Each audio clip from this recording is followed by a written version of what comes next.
Thank you for viewing this video about building relationships in adult education.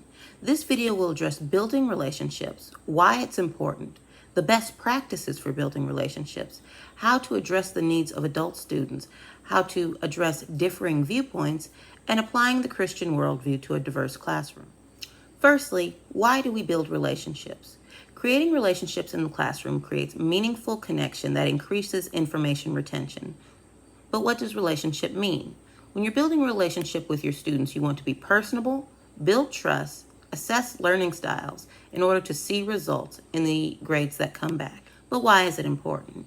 Creating relationships with your students increases their motivation, decreases their anxiety by increasing their comfort with you and the material, and brings out the best in a student by instilling confidence.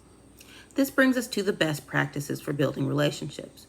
Firstly, you'll want to check in on marginalized students or students who would otherwise have a hard time in your course or online learning.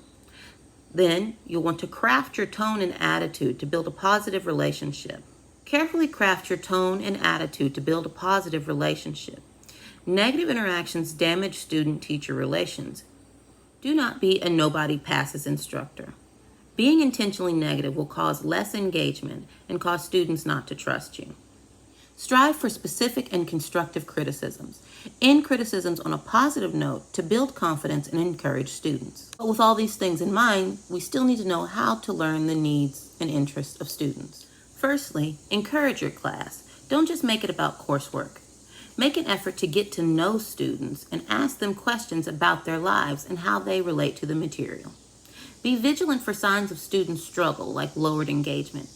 Prioritize quality over quantity in assignments and avoid assigning busy work or irrelevant material. Vary your content types to engage multiple types of learning styles and avoid relying solely on lectures. And finally, engage in dialogue with your students and ask them what they know about the material. This brings us to how to address differing viewpoints. When encountering students with different viewpoints to yours, it's important to keep an open mind.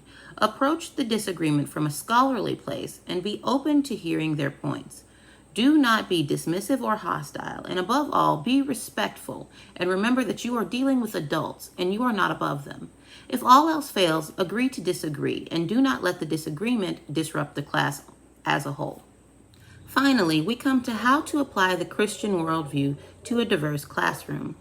In Christianity, we are called to love our neighbor, which includes everyone, not just those who look and act like us. While it's fine to witness to your students, it's important not to crusade or come after other religions.